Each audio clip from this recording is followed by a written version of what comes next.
Maniac Magee by Jerry Spinelli, Chapter 41.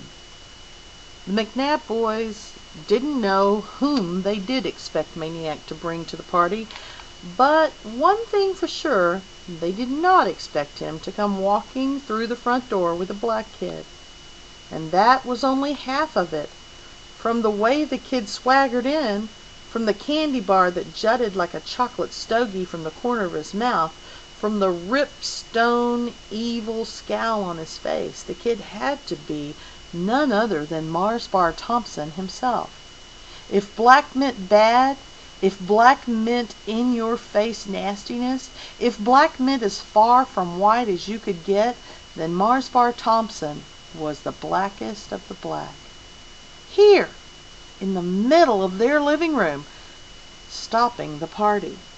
The neighborhood kids, the Cobras, even George McNabb, stopping them dead as traffic, just walking in through the front door, the steel door, breezed right on in, past the bars, standing there, I own this joint there, before they knew what was happening, before anyone could reach for anything, which of course is just what Maniac had had in mind.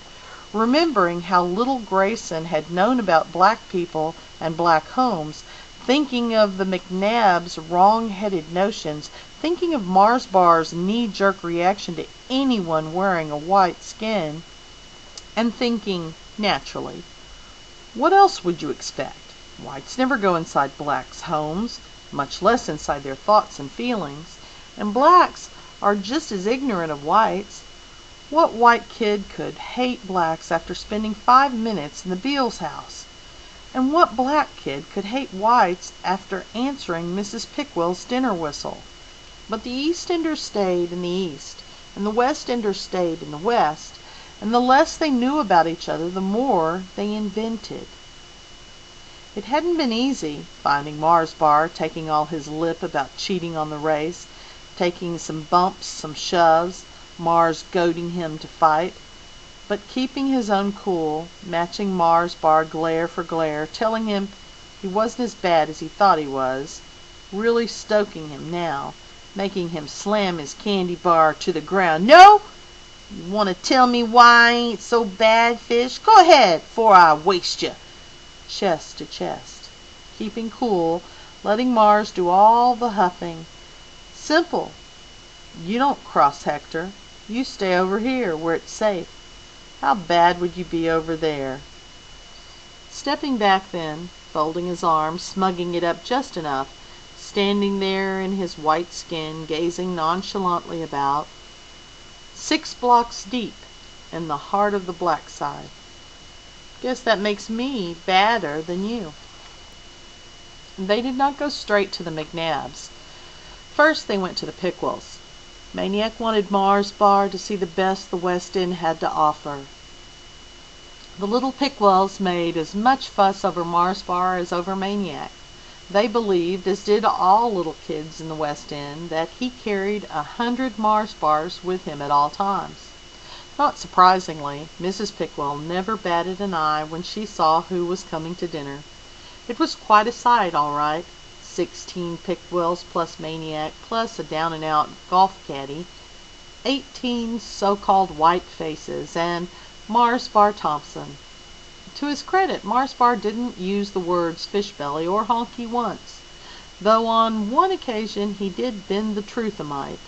When a Pickwell kid asked him if it was true about the famous race in April, did Maniac really beat him going backward, Mars Bar studied his sport for a minute and said, "Yeah, he went backward. But you got the story wrong. Wasn't me he beat. Was my brother Milky Way." The little kids didn't understand why the grown-ups laughed for 5 minutes after that. As for Mars Bar himself, his expression never changed until the dinner was almost over, when the littlest non-baby Pickwell, Dolly, called him Mr. Bar.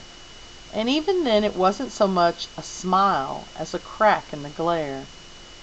Even if Mars wasn't letting on, Maniac could tell he was pleased to learn his fame had spread to the West End.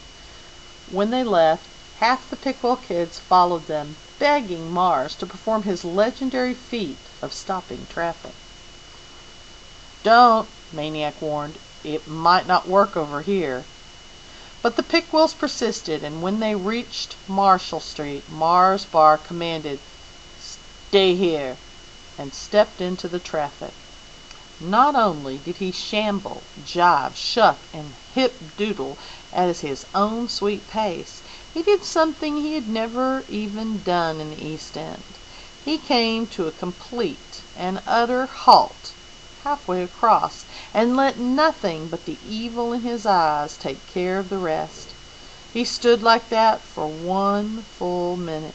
By the time he finally moved on to the far side, so the legend goes, 23 cars, several bicycles, and a bus were stacked to a dead stop in both directions. Maniac hurried across while the Pickwills stood at the curb, cheering and waving goodbye. But no one was cheering now in Fort McNabb, and Maniac knew that despite the swagger and the scowl and the chocolate stogie, Mars Bar Thompson was one uneasy dude.